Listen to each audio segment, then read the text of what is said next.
Jirra jirtuu dhaggeeffattootaa fi daawwattoota Aanolee Global Media oduu guyyaa irraatiif qindeeffanne qabannee dhiyaanne irraa oduu wajjin anjaatanii abdiitiin. Bulchiinsa magaalaa Finfinnee kutaa Jaamootti hiriira deeggarsaa kantiibaa magaalaa Finfinnee kan ta'an Injiinar Taakkalaa Uumaaf taasifamee jira. Guutuu gabaasa kanaatiif Tolchaa Huseen waan qindeeffate qaba.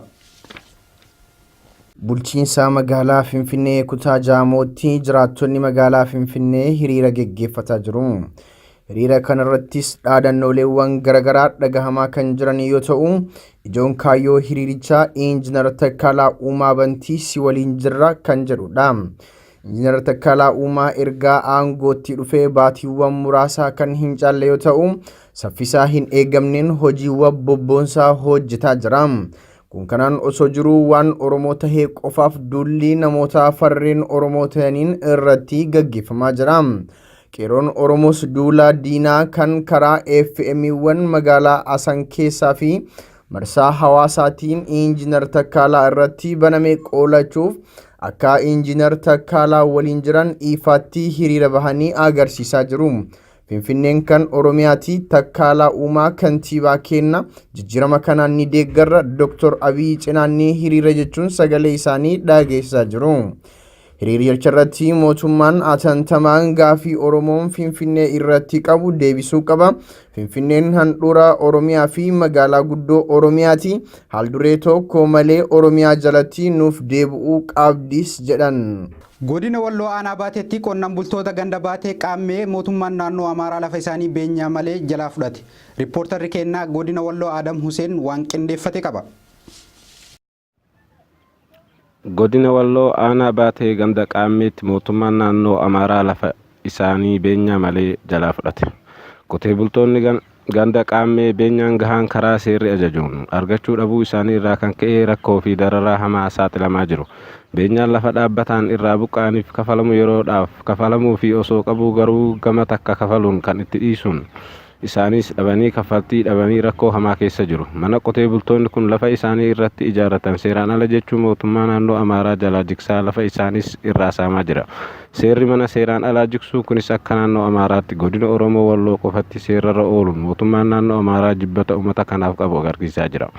Qaamni mootummaa biyya bulchaa jiru karaa seeraan alaatiin uummata Oromoo Walloo dararaa buqqisaa fi hidhaa jira. Rakkoo kana jalaa of oolchuuf uummanni Oromoo godina Walloo qomoo keenyaa fi naannoo keenya Oromiyaa jalatti nu deebisaa jedhanii mootummaa naannoo Oromiyaatti iyyatanis mootummaan naannoo Oromiyaa Oromoo Wallootiif deebii osoo hin kennin hafe. Muummeen ministeera Itoophiyaa Dr. Abiy Ahmedii fi pirezidaantiin mootummaa naannoo Oromiyaa Obbo Lammaa Magarsaa godina Qeellam Wallaggaatti jiraattota aanaa beegee wajjin mari'atan. Gabaasa guutuu kana akka itti aanutti qindeessina.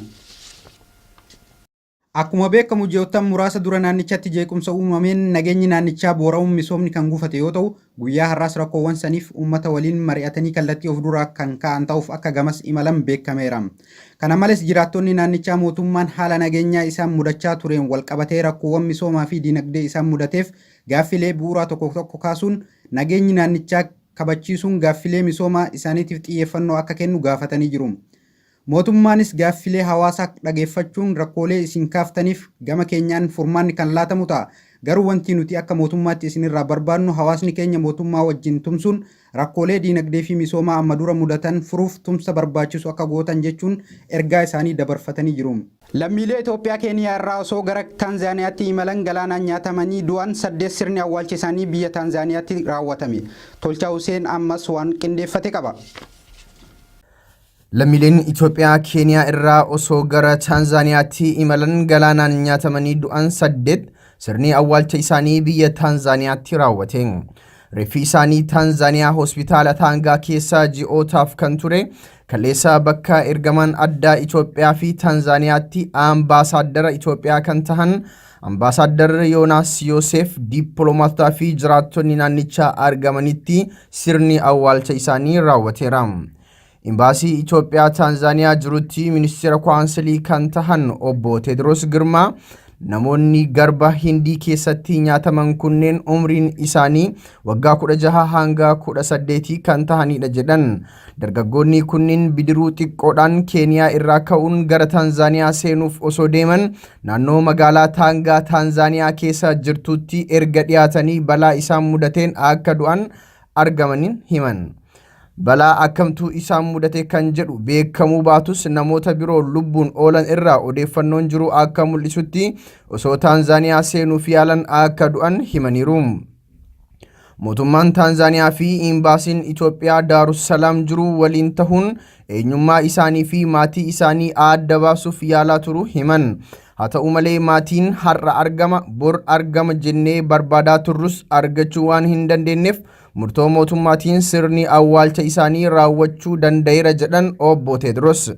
Dabalataan Taanzaaniyaatti lammiileen Itoophiyaa 1900 ol imalaaf waraqaa ragaa guutuu hin qabne manneen hidhaa 8 keessatti akka argaman Ambaasaadder Yoonaas dubbataniiru.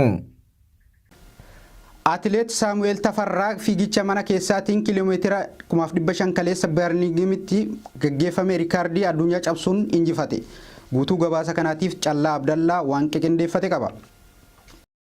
Atileet Saamu'eel Tafarraa fiigicha mana keessaa kiiloomeetira 1500 kaleessa Barmingamitti gaggeeffameen riikaardii addunyaa cabsuudhaan injifate. Itoophiyaan biyyoota addunyaa kanarratti fiigichaan sadarkaa qabdudha.